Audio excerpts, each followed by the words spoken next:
आज हम इस वीडियो में यू यूपीपीसीएस यूपीपीसीएस 2012 का जीएस देखेंगे। ठीक है, जीएस ये प्रथम प्रश्न पत्र है। ठीक है, और जीएस को सॉल्व करेंगे क्योंकि हमारा एग्जाम भी काफी करीब है। तो देखते हैं कि राष्ट्रीय विकास परिषद द्वारा स्वीकृति 12वीं पंचवर्षीय योजना 2012 से 17 के प्रस्तावित परिकल्पना पत्र में विकास का निर्दिष्ट लक्ष्य क्या था।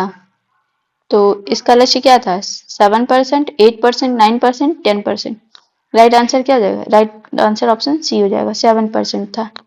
ठीक, और नंबर 2 पे पूछा है कि निम्नलिखित में से किसने प्रथम भारतीय grand prix formula 1 car race में प्रथम स्थान प्राप्त किया था। ठीक है, तो ये देखिए पहला स्थान प्राप्त किया था और ये प्रथम भारतीय हैं। ठीक है, तो देश में जो पहली बार की चीजें होती हैं उसको हमें याद रखना होता है। देखिए अगर इसका मान लीजिए आप लोग को नाम नहीं पता है तो यहाँ पे देखते हैं एक ही भारतीय जैसा नाम है, वो है नारायण कार्तिकेयन। ठीक है, तो राइट आंसर इसका बी हो जाएगा। आगे देखते हैं, तो थर्ड नंबर पे पूछा है कि भारत ऑस्ट्रेलिया की हाल ही में मतलब 2011-12 क्रिकेट श्रृंखला में किस इकलौते भारतीय बल्लेबाज ने शतक लगाया था। तो उस टाइम का करंट अफेयर है, तो उस टाइम विराट कोहली ने लगाया था। ठीक, आगे देखते हैं, निम्नलिखित पत्रकारों में से किसने अपनी आत्मकथा लखनऊ बॉय शीर्षक से लिखी है। तो ये किसकी है? देखिए विनोद मेहता दिया, आलोक मेहता दिया है, और फिर नरेंद्र मोहन और प्रतीश नंदी। तो देखिए सी और डी ऐसे ही दे दिया। अब हमें कंफ्यूजन होगा कि यहाँ पे भी मेहता है और यहाँ पे भी मेहता है। अब इसमें से कोई ए मारेगा कोई बी मारेगा, तो एक तो गलत होगा एक तो सही होगा। तो इसका राइट आंसर क्या हो जाएगा? इसका राइट आंसर ऑप्शन ए है। ठीक है, विनोद मेहता है, आलोक मेहता नहीं। ठीक है, राइट आंसर क्या हो जाएगा? राइट आंसर ऑप्शन ए हो जाएगा। तो इससे पता चलता है कि हाल ही फिलहाल में जो बुक मतलब रिलीज होती हैं उनके नाम भी देखना है। यहाँ पे पूछा है कि 59वें राष्ट्रीय फिल्म पुरस्कारों में किसे सर्वश्रेष्ठ अभिनेत्री घोषित किया गया था। तो करीना कपूर, प्रियंका चोपड़ा, रानी मुखर्जी, विद्या बालन। तो देखिए उस टाइम का करंट अफेयर था तो उस टाइम में विद्या बालन सही आंसर होगा। लेकिन अगर प्रेजेंट टाइम की पूछे तो प्रेजेंट टाइम में कौन है? रानी मुखर्जी हैं। ठीक है, राइट आंसर ऑप्शन डी है। लेकिन वर्तमान का पूछे तो वर्तमान में रानी मुखर्जी हैं। ठीक, आगे देखते हैं, दिया है कि मतलब 2 कॉलम दिया है, सूची 1 और सूची 2 को सुमेलित करना है और सही कूट से सही उत्तर तक पहुंचना है। ठीक है, एक तरफ दिया अर्जुन पुरस्कार प्राप्त करता और दूसरी तरफ खेल से संबंधित मतलब किस खेल के लिए किसको अर्जुन पुरस्कार मिला है। ठीक, तो पहले हैं प्रेजा श्रीधरन, फिर दूसरे पे हैं सुनील छेत्री, तीसरे पे हैं राकेश कुमार, चौथे पे हैं वीर धवल खाड़े। तो देखिए इसमें से तो आप लोग मुझे लगता है एक लोग का नाम तो जरूर ही सुना होगा, वो है सुनील छेत्री। ठीक है, तो बी का वन देखिए केवल ए में दिया है, बाकी और किसी में नहीं दिया हुआ। ठीक है, अब देखते हैं, तो प्रेजा श्रीधरन जो है ये एथलेटिक्स है और राकेश कुमार, तो राकेश कुमार क्या है? ये कबड्डी से हैं और वीर धावल खाड़े जो है ये तैराकी से हैं। ठीक है, तो इस तरीके से हमारा एक ही आंसर से मतलब एक ही जानकारी मिली थी, सुनील छेत्री किससे हैं उसी से निकल गया। अब आते हैं, तो दिया है उत्तर प्रदेश विधानसभा के 2012 के चुनाव में कितनी महिलाएं थी। तो देखिए उस टाइम में 35 थी, अगर प्रेजेंट टाइम में पूछेगा तो वो आप लोग एक बार चेक भी कर लीजिएगा, लगभग 47 है। ठीक है, आगे देखते हैं, तो आगे दिया हुआ कि सूची 1 को सूची 2 से सुमेलित कीजिए तथा सूचियों के नीचे दिए गए कूट से सही उत्तर का चयन कीजिए।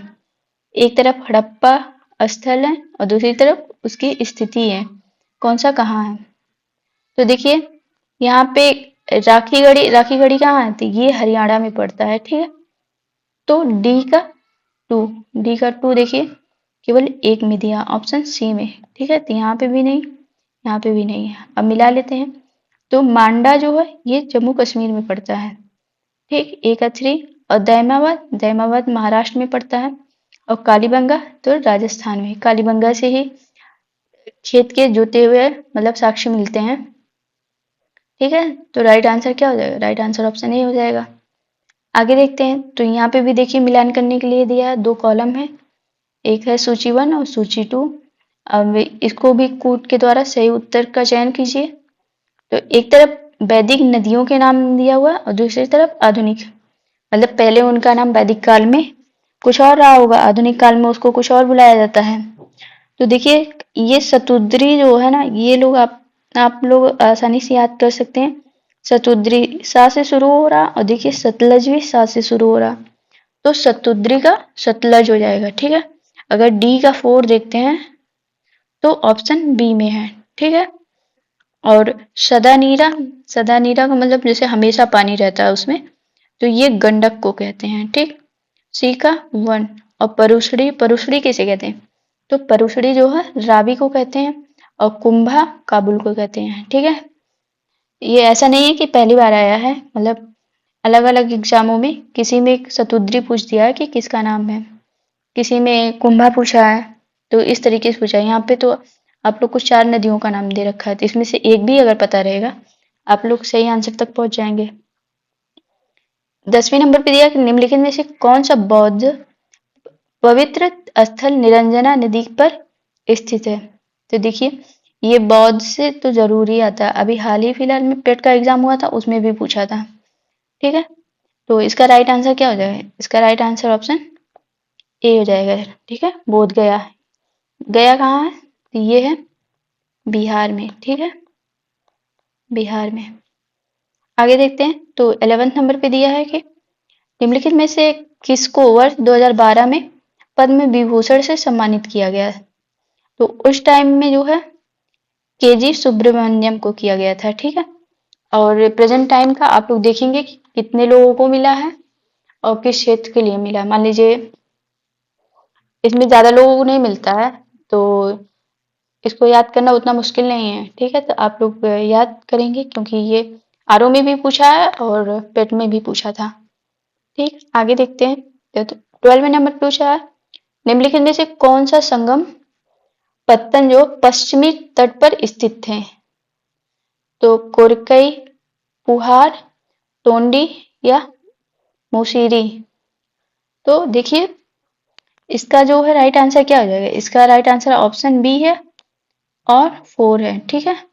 पुहार और मुसीरी, नहीं सॉरी, पुहार नहीं है, पुहार गलत है। इसका ये जो है तोंडी है और मुसीरी है। राइट आंसर ऑप्शन बी है, ठीक है, सॉरी सी है। ये तोंडी और मुसीरी जो है ये कहीं इधर है, ठीक। तो इसका राइट आंसर क्या हो जाएगा? आप लोग बस तोंडी और मुसीरी याद रखिएगा कि पश्चिमी तट पे है, ठीक। आगे बढ़ते हैं। अब हम 13 नंबर के क्वेश्चन पे देखते हैं। तो निम्नलिखित में से कौन एक सही सुमेलित नहीं है? ठीक है, कपूर मंजरी, तो हर्ष, मालविकाग्निमित्रम, कालिदास, मुद्रा राक्षस, तो विशाखदत्त और सौंदरानंद जो है अश्वघोष। तो देखिए इसका मतलब सबका सही करेक्टली मैच हुआ है, ठीक है। लेकिन ये जो कर्पूर मंजरी है ये हर्ष की नहीं है, तो ये जो है सही नहीं है। तो राइट आंसर क्या हो जाएगा? और कर्पूर मंजरी किसकी है? तो ये शायद शेखर की है, ठीक है। आप लोग इसको देख के बताइएगा किसकी है। 14th नंबर पे दिया पुंडवर्धन भुक्ति अवस्थित थी कहाँ? बंगाल में, बिहार में, उड़ीसा में या असम में? तो ये देखिए भुक्ति यहाँ से पकड़िएगा आप लोग, उत्तर बंगाल में है, ठीक है। आगे देखते हैं। तो 15 नंबर पे दिया है कि वह चोल राजा कौन था जिसने श्रीलंका को पूर्ण स्वतंत्रता दी और सिंघल राजकुमार के साथ अपनी पुत्री का विवाह कर दिया था? क्या कोलोतुंग फर्स्ट था, राजेंद्र फर्स्ट, अधिराजेंद्र या राजाधिराज वन? इसका राइट आंसर क्या होगा? इसका राइट आंसर ऑप्शन ए हो जाएगा, ठीक है, कोलोतुंग फर्स्ट। और ये कई बार पूछा है तो इसको भी आप लोग ध्यान रखिएगा। आते हैं आगे 16 नंबर के क्वेश्चन पे दिया है, निम्नलिखित में से कौन महाभारत के तेलुगु अनुवादों के लिए विख्यात है? तो महाभारत का तेलुगु में अनुवाद किया था ए नन्नय और टिक्कन ने किया था। ठीक है, तो 3 और 4। ठीक, आगे देखते हैं। तो दिया है कि किसके सिक्कों पर बगदाद के अंतिम खलीफा जो है, खलीफा का नाम सर्वप्रथम अंकित हुआ? कुतुबुद्दीन ऐबक, इल्तुतमिश, अलाउद्दीन खिलजी, अलाउद्दीन मसूद शाह। इसका राइट आंसर क्या हो जाएगा? इसका राइट आंसर जो ऑप्शन बी हो जाएगा। ठीक है, इल्तुतमिश। आगे देखते हैं। तो 18th नंबर पे दिया है कि वह प्रसिद्ध जैन आचार्य कौन थे जिनको अकबर ने बहुत सम्मानित किया था? तो चंद्रप्रभ सूरि थे, हरिविजय सूरि थे, या पुष्पदंत थे, या यशोभद्र थे? तो देखिए यहाँ पे भी आप लोग 50-50 पे आ सकते हैं। तो यहाँ पे देखिए पुष्पदंत इसको हटा देते हैं और यशोभद्र इसको भी हटा देते हैं। यहाँ पे देखिए सूरि है और यहाँ पे भी सूरि है। अब हम लोग 50-50 पे आ चुके हैं। तो ये हमारा ज्यादा चांस है कि सही भी हो सकता है और गलत भी हो सकता है। अगर मान लीजिए आप लोग को याद नहीं है तो उस केस की बात कर रहे हैं, तो उसमें या तो आप सही बताएंगे या तो गलत बताएंगे। तो इसमें जो है ये हरिविजय सूरि ये करेक्ट आंसर है। ठीक है, आगे देखते हैं। 19 नंबर पे अशोक का समकालीन तुर्मय राजा, तुर्मय कहाँ का राजा था? ठीक है, तो क्या मिस्र का था, कोरित का था, मैसेडोनिया का था, या सीरिया का था? तो राइट आंसर क्या होगा? मिस्र का। अशोक के संबंध काफी अच्छे थे, तो वही जो वहां से मदिरा उदिरा मंगाते थे। तो राइट आंसर क्या हो जाएगा? मिस्र हो जाएगा। आगे देखते हैं 20 नंबर पे।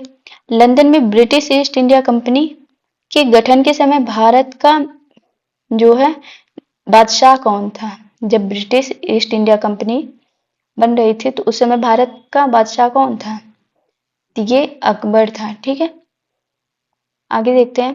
तो 21 नंबर पे दिया कि औरंगजेब की मृत्यु के समय मराठा नेतृत्व किसके हाथों में था? शंभूजी, राजाराम, जीजाबाई, ताराबाई? राइट आंसर क्या हो जाएगा? राइट आंसर ऑप्शन डी हो जाएगा, ताराबाई। ठीक है, आते हैं 22 नंबर पे। राजा राम मोहन राय को राजा की उपाधि किसने दी थी?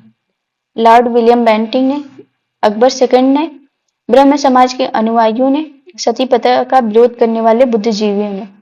तो इसका राइट आंसर क्या है? इसका राइट आंसर ऑप्शन 2 है। ठीक है, अकबर ने दिया था, अकबर द्वितीय ने। इन्होंने पेंशन के लिए जो है इनको कहीं बाहर भेजा था, तो वहीं पे जो है राजा की उपाधि उन्होंने ही दी थी। ठीक है, आगे देखते हैं। तो आगे दिया हुआ कि 23 पे कि निम्नलिखित कॉलेजों में सर्वप्रथम किसकी स्थापना हुई थी? हिंदू कॉलेज की, Delhi Mayo college, Delhi college, या मेयो कॉलेज, मुस्लिम एंग्लो इंडियन ओरिएंटल कॉलेज? इसका राइट आंसर क्या हो जाएगा? इसका राइट आंसर ऑप्शन ए हो जाएगा। ठीक है, हिंदू कॉलेज की स्थापना सबसे पहले हुई थी। अब देखते हैं आगे। आगे दिया हुआ शारदा अधिनियम के अंतर्गत लड़कियों एवं लड़कों की विवाह की न्यूनतम आयु कितनी निर्धारित की गई? तो 12 साल लड़कियों की, 16 साल लड़कों की? तो नहीं। 15 साल लड़कियों की, 21 साल लड़कों की? तो ये भी नहीं। यहाँ पे न्यूनतम पूछा है ना, ये भी ध्यान रखना है। तो ये 14 और 18 साल मतलब निर्धारित की गई है। लड़की की मिनिमम एज 14 होगी और लड़कों की, ये लड़कियां जो है 14 साल की और लड़के 18 साल के। ठीक है, राइट आंसर क्या होगा? बी होगा। अब 25 पे दिया है कि सूची 1 को सूची 2 से सुमेलित कीजिए तथा सूचियों के नीचे दिए गए कूट से सही उत्तर का चयन कीजिए। एक तरफ समाचार पत्र दिया हुआ, दूसरी तरफ भाषा। तो देखिए ये भारत मित्र, इसको याद रखिएगा। ये भारत मित्र जो है हिंदी में छपता था। ठीक है, तो भारत मित्र ये हिंदी जैसा नाम भी है। तो ए का 3, ए का 3 देखिए यहाँ पे भी नहीं, यहाँ पे भी नहीं और यहाँ पे भी नहीं, एक ही में है, ऑप्शन सी में। अच्छा, प्रजामित्र ये एक तरीके से आप लोग याद कर सकते हैं, जैसे मोदी जी का जब संबोधन होता है तो वो अपनी जनता को ना मित्रों से संबोधित करते हैं। इस तरीके से, और गुजरात के वो रहने वाले हैं तो प्रजा मित्र जो है गुजराती है, ठीक है। तो इस तरीके से आप लोग याद कर सकते हैं। अगर प्रजा मित्र भी आप लोग को पता है फिर भी हम सही आंसर तक पहुंच जाते हैं। और नायक, नायक जो है ये बंगाल का है, ठीक है। और राष्ट्रमत, तो ये मत जो है ये मराठी से हम लोग रिलेट कर पाएंगे, ठीक है। आगे देखते हैं। आगे दिया हुआ कि जो है निम्नलिखित में से कौन जहांगीरी चित्रकार था, ठीक है। इसका राइट आंसर क्या हो जाएगा? इसका राइट आंसर हो जाएगा अबुल हसन और अका रिजा, ठीक है। 2 और 3 हो जाएगा। आगे देखते हैं। तो दिया है कि प्रथम महायुद्ध के दौरान कहां पर भारत की एक अंतरिम सरकार बनी थी जिसके प्रेसिडेंट राजा महेंद्र प्रताप थे। ये कहाँ बनाए थे? अफगानिस्तान में बनाए थे, ठीक है। राइट आंसर ऑप्शन ए हो जाएगा। 28 पे दिया कि वे भारतीय नेता कौन थे जिन्होंने 1925 में सेंट्रल लेजिस्लेटिव असेंबली के अध्यक्ष निर्वाचित हुए थे। तो कौन थे? मोतीलाल नेहरू, तो 1925 की बात है। मोतीलाल नेहरू नहीं, सीआर दास नहीं, वल्लभ भाई पटेल नहीं, तो ये थे विठल भाई पटेल, ठीक है। आगे देखते हैं। तो 1937 के चुनाव के पश्चात यूपी में गठित मंत्रिमंडल में किसको वित्त विभाग सौंपा गया था? तो ये देखिए, जब 1937 का चुनाव हुआ था तो सबको अलग अलग मंडल मंत्री मतलब चुने जाते हैं ना, तो उस टाइम वित्त विभाग किसको दिया गया था? ये रफी अहमद किदवई को दिया गया था, ठीक है। राइट आंसर क्या हो जाएगा? बी हो जाएगा। अब देखते हैं 30 नंबर के क्वेश्चन पे। तो दिया सूची 1 को सूची 2 के साथ सुमेलित कीजिए तथा सूचियों के नीचे दिए गए कूट से सही उत्तर का चयन कीजिए। एक तरफ कांग्रेस के अध्यक्ष दिए हुए हैं और दूसरी तरफ अधिवेशन, ठीक है। कौन सा अधिवेशन कहाँ हुआ था, उसके अध्यक्ष कौन थे? तो देखिए, सबको पता होता है कि सुभाष चंद्र बोस जो है ये हरिपुरा में थे, ठीक है। तो पहला डी का पहला कहाँ है? ऑप्शन सी है। इसमें से अगर कोई भी एक आपको पता होगा तो हमारा राइट आंसर निकल जाएगा, ठीक है। अब देखिए, पुरुषोत्तम दास टंडन, तो ये नासिक के थे, ठीक है। बी का 4। और सरोजनी नायडू, तो इन्होंने बस एक ही किया था, ये कानपुर में, ठीक। और फिर अंसारी जो है ये कहाँ के थे? तो ए का 3, ये मद्रास में थे, ठीक है। आगे देखते हैं। ये हमारा ये गलत हो गया और ये ठीक है। राइट आंसर क्या हो जाएगा? राइट आंसर ऑप्शन सी हो जाएगा। अब पूछता है कि किस अधिनियम ने भारतवासियों को अपने देश के प्रशासन में कुछ हिस्सा लेना संभव बनाया? तो charter act 1833, charter act 1853, government of India act 1858 या इंडियन काउंसिल एक्ट 1861। तो इसका राइट आंसर क्या हो जाएगा? इसका राइट आंसर ऑप्शन डी है, ठीक है। Indian council act 1861। आगे देखते हैं 32 नंबर पे कि इन पश्चिमी वाहिनी नदियों में कौन दो पर्वत श्रेणियों के बीच बहती है? तो शरावती नहीं, माही ये भी नहीं, साबरमती भी नहीं, तो ये नर्मदा बहती है, ठीक है। ये कभी कभी सवाल पूछता है कि रिफ्ट वैली मतलब कौन बहती है, तो नर्मदा हो जाएगा। नर्मदा और ताप्ती दोनों हो जाएंगे। अब देखते हैं। तो दिया हुआ 33 नंबर पे निम्नलिखित में से कौन सही सुमेलित है, ठीक है। तो लोनार दिया मध्य प्रदेश में, मध्य प्रदेश में नहीं है। ये कहाँ है? तो ये महाराष्ट्र में है, ठीक है, महाराष्ट्र। और नक्की गुजरात में, तो गुजरात में नहीं है। नक्की कहाँ है? राजस्थान में है। कोलेरू आंध्र प्रदेश बिल्कुल सही है। पुलिकट जो है, पुलिकट केरल में नहीं है, ये भी आंध्र प्रदेश में है, ठीक है। आगे देखते हैं। लिखा है कि निम्नलिखित में से कौन खरीफ फसल नहीं है, ठीक है। तो ये कौन सी है? कपास, मूंगफली, मक्का, ये तीनों खरीफ फसल है। जो सरसों जो है ये खरीफ फसल नहीं है। तो सरसों क्या रबी फसल है? अगर होगी तो आप लोग इसको बताइएगा। ठीक, आगे देखते हैं। 35 में दिया कि भारत के निम्न राज्यों में से किसमें तंबाकू की कृषि के अंतर्गत बृहत्तम क्षेत्र, मतलब 2010 के आंकड़े के अनुसार पूछा है क्या उत्तर प्रदेश है, कर्नाटक है, गुजरात है, आंध्र प्रदेश है। तो उस टाइम देखिए आंध्र प्रदेश था। ठीक है, और अभी का क्या हुआ, तो अभी गुजरात है। ठीक है, आगे देखते हैं। दिया है कि उत्तर प्रदेश में आंवले का सर्वाधिक उत्पादन करने वाला जिला कौन सा है। तो इसका राइट आंसर क्या हो जाएगा, ऑप्शन बी हो जाएगा, प्रतापगढ़ है। आगे देखते हैं। निम्नलिखित में से किन आंदोलनों ने महिलाओं को घर की चार दीवारी से बाहर निकाला। तो क्या था, स्वदेशी आंदोलन, होम रूल आंदोलन, असहयोग आंदोलन, सविनय अवज्ञा आंदोलन। तो देखिए कोई भी आंदोलन रहे महिला तो उसमें शामिल होती ही है, ऐसा तो नहीं है कि बस उसमें पुरुष लोग ही रहेंगे, कुछ ना कुछ मात्रा में तो महिलाएं रहेंगी। तो इन चारों में थी। ठीक है, तो राइट आंसर क्या हो जाएगा, डी हो जाएगा। आगे देखते हैं। दिया है कि भारत के निम्नलिखित बंदरगाहों में कौन सा एक खुला सागरी बंदरगाह है। ठीक है, तो हल्दिया है, मुंबई है, चेन्नई है, विशाखापत्तनम है। राइट आंसर इसका क्या हो जाएगा, ऑप्शन सी हो जाएगा, चेन्नई है। ठीक है, आगे देखते हैं। कौन सा एक सही सुमेलित नहीं है।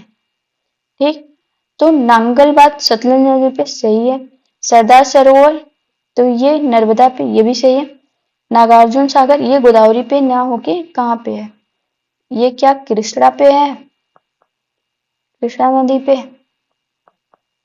आप लोग इसको बताइएगा एक बार। और हीराकुंड महानदी ये भी सही है, तो सही नहीं है तो ऑप्शन सी है। ठीक है, आगे देखते हैं। आगे दिया कि भारत के निम्न राज्यों में से किसमें सागौन का वन पाया जाता है। मध्य प्रदेश, उत्तर प्रदेश, झारखंड, कर्नाटक। तो सागौन सबसे ज्यादा कहाँ पाया जाता है, राइट आंसर क्या होगा, मध्य प्रदेश। आगे देखते हैं।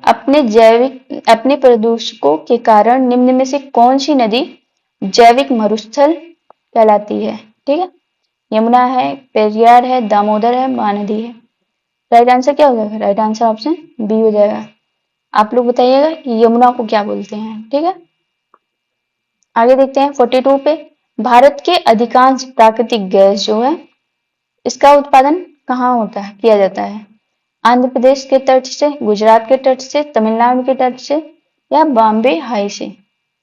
तो राइट आंसर क्या हो जाएगा, राइट आंसर ऑप्शन सी हो जाएगा। आगे देखते हैं 43 पे, निम्नलिखित में से कौन सा क्षेत्र ज्वारीय ऊर्जा उत्पादन का प्रमुख क्षेत्र है। बंगाल की खाड़ी नहीं, मन्नार की खाड़ी नहीं, खंबात की खाड़ी है, या कच्छ की खाड़ी है। तो ये देखिए, ये एक ही बार नहीं कई बार क्वेश्चन पूछा हुआ है। अभी जो बिहार का जो टीचर वाला था उसमें भी ये पूछा था।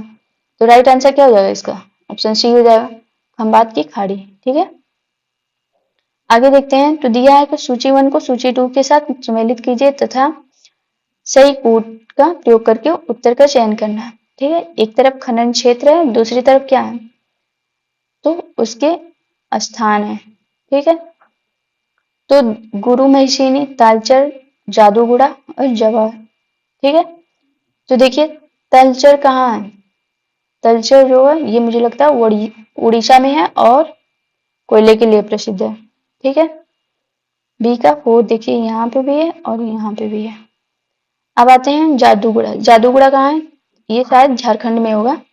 तो ये यूरेनियम के लिए प्रसिद्ध है। ठीक, तो सी का 2 देखिए ए में है। और ये जावर की खान जो है ये राजस्थान में है शायद, ये शीशा के लिए फेमस है। और गुरु मेसिनी तो ये लौह अयस्क के लिए है। ठीक है, राइट आंसर क्या हो जाएगा, राइट आंसर ऑप्शन ए हो जाएगा। आगे देखते हैं। तो 45 पे दिया है कि निम्नलिखित में से किस केंद्र शासित प्रदेश में आबादी का घनत्व तो सबसे कम है। सबसे कम कहाँ लोग रहते हैं, दमन और दीव, दादर और नगर हवेली, अंडमान निकोबार और पौंडुचेरी। तो देखिए सबसे ज्यादा लोग जो पांडुचेरी में रहते हैं, लेकिन ये सबसे कम पूछा है तो ये अंडमान निकोबार में। ठीक है, जमीन ज्यादा है लेकिन लोग कम रहते हैं। और देखते हैं 46 पे। निम्नलिखित में से कौन सी दक्षिण भारत की सबसे ऊंची चोटी है? ठीक है, तो इसका क्या हो जाएगा? अनाईमुडी, डोडा बेटा, महेंद्रगिरी, धूपगढ़। तो राइट आंसर क्या होगा? Right answer option D, sorry A हो जाएगा, अनाईमुडी। ठीक है, अगर नीलगिरी की पूछे तब डोडा बेटा हो जाएगा। ठीक है, ऑप्शन बी। लेकिन इस तरीके से दक्षिण भारत की पूछा तो अनाईमुडी सबसे ऊंची है। 47 पे देखते हैं, तो निम्नलिखित युग्मों में से कौन एक सही सुमेलित नहीं है? तो देखिए, फुलानी पश्चिमी अफ्रीका, तो ये पता नहीं। और मसाई पूर्वी अफ्रीका सही है। नोबा सूडान में है। ठीक है, लेकिन ये जो बंतु है ये कहाँ है? तो ये बंतु जो है ये जो है मध्य एशिया में है। ठीक है, तो मध्य एशिया में। ठीक है, कहीं कहीं बंतु दिखता है तो बद्दू भी दिखता है। तो राइट आंसर क्या हो जाएगा? ये सही सुमेलित नहीं है। तो इसका राइट आंसर क्या होगा? राइट आंसर ऑप्शन बी होगा। ठीक है, और 48 पे देखते हैं, निम्नलिखित में से कौन सा देश युग्म अरल सागर के किनारे है? ठीक है, Kazakhstan, Uzbekistan, Kazakhstan, Turkmenistan, Azerbaijan, Uzbekistan और कजाकिस्तान, रशिया। ठीक है, इसमें मान लीजिए आप लोग को नहीं समझ में आ रहा है क्योंकि नाम तो काफी कंफ्यूजन वाले हैं। तो इस तरीके से आप हाई चांस क्या बन सकते हैं इसको देखिएगा।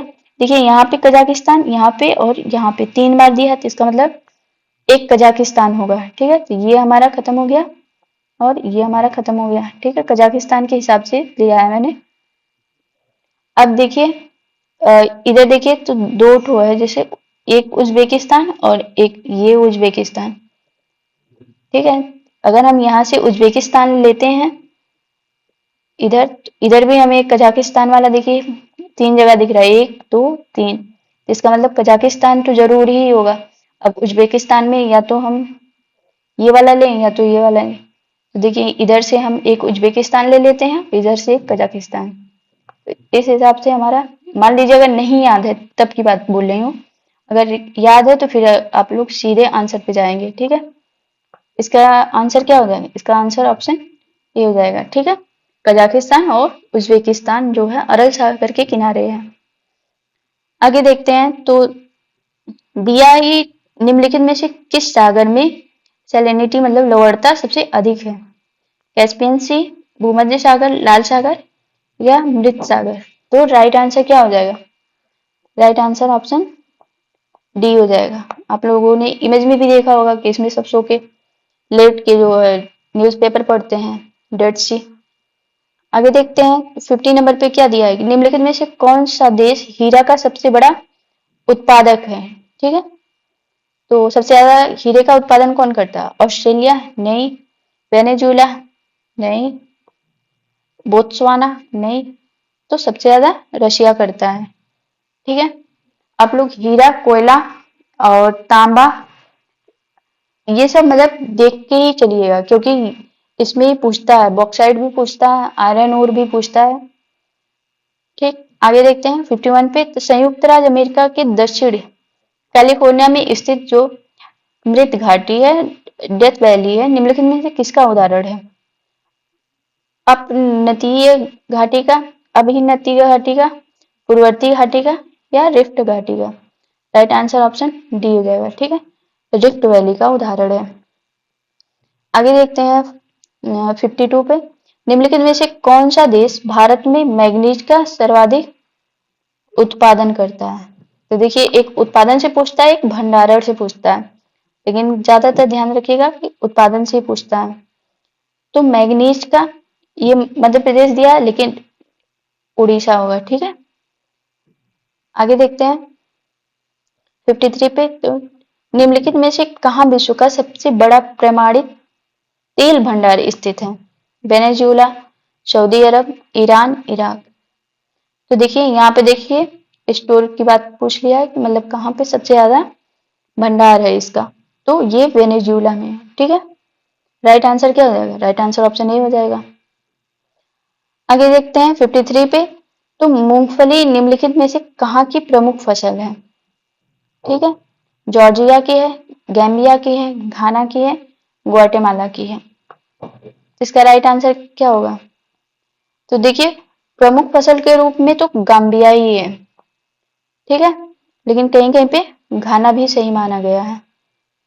ठीक, तो आप लोग इसको एक बार वेरीफाई कर लीजिएगा कौन सा है।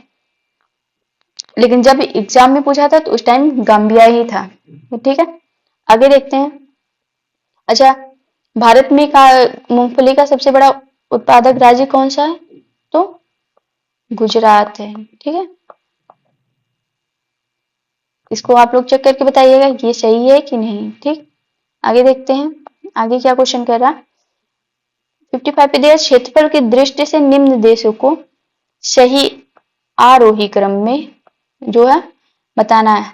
आरोही क्रम मतलब पहले छोटा, फिर उससे बड़ा, फिर उससे बड़ा, फिर सबसे बड़ा, इस क्रम में। ठीक है, तो देखिए जो है अर्जेंटीना जो है ये ब्राजील, ब्राजील जो है अर्जेंटीना से बड़ा है, ऑस्ट्रेलिया, भारत। तो देखिए, एक फैक्ट आप लोग याद रखिएगा कि जो है अर्जेंटीना जो भारत से छोटा है। ठीक है, तो यहाँ पे ऑस्ट्रेलिया से भी बड़ा अर्जेंटीना कर दिया, तो ये तो नहीं होना चाहिए। और देखिए यहाँ पे अर्जेंटीना भारत से छोटा है, बट यहाँ पे बड़े के फॉर्म में दिया है, ये भी नहीं। हमें आरोही क्रम में चलना है। ठीक है, तो ये भी नहीं होगा। देखिए, सबसे छोटा अर्जेंटीना है, फिर अर्जेंटीना से बड़ा भारत है, और फिर भारत से बड़ा ऑस्ट्रेलिया है, ऑस्ट्रेलिया से बड़ा ब्राजील है। तो राइट आंसर क्या हो जाएगा? राइट आंसर ऑप्शन सी हो जाएगा। ठीक है, आगे देखते हैं। तो भारतीय संसद निम्नलिखित में से कौन शामिल है?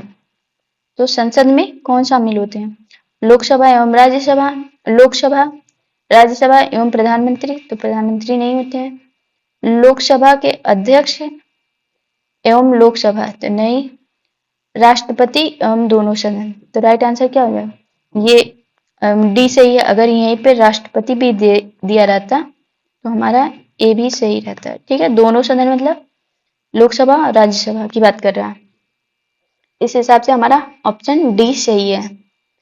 अब दिया है कि लोकसभा और राज्यसभा की संयुक्त बैठक जो ज्वाइंट सिटिंग किसके द्वारा आहूत की जाती है? आहूत करना मतलब बुलाई जाती है। ठीक है, तो ये किसके द्वारा होती है? राष्ट्रपति के द्वारा, लोकसभा के अध्यक्ष के द्वारा, संसद के द्वारा, या राज्यसभा के सभापति द्वारा। तो इसका राइट आंसर क्या हो जाएगा? इसका राइट आंसर जो है ऑप्शन ए हो जाएगा। ठीक है, ये राष्ट्रपति के द्वारा बुलाई जाती है। Right answer option A. ठीक है, आगे देखते हैं। तो दिया धन विधेयक कहाँ पुनः स्थापित किया जाता है? लोकसभा में, राज्यसभा में, दोनों सदनों की संयुक्त बैठक में, उपरोक्त में से कोई नहीं। तो राइट आंसर क्या हो जाएगा? तो देखिए, धन विधेयक हमेशा जो है लोकसभा में प्रस्तुत किया जाता है। ठीक है, तो ऑप्शन ए सही है। 59 पे आते हैं। भारत के निम्नलिखित राष्ट्रपतियों में से कौन ट्रेड यूनियन आंदोलन से संबंध रहा है? तो इससे कौन जुड़े हुए थे? बीबी गिरी, एन संजीव रेड्डी, के आर नारायण, जाकिर हुसैन। तो इसका राइट आंसर क्या हो जाएगा? इसका राइट आंसर ऑप्शन ए हो जाएगा। ठीक है, इससे संबंधित बीबी गिरी थे।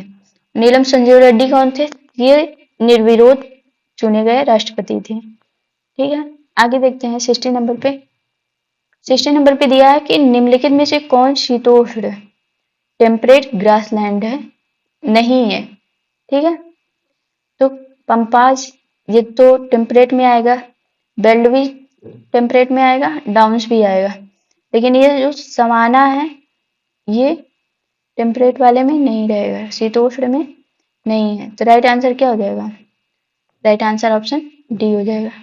ठीक है, सवाना से हर बार सवाल पूछता है, तो आप लोग इसकी क्या विशेषताएं हैं इसको आप लोग ध्यान में रखिएगा, और इसकी मतलब इसके लोकेशन भी आप लोग ध्यान रखिएगा। तो इस वीडियो में बस 60 सवाल है, आगे देखेंगे। ठीक है।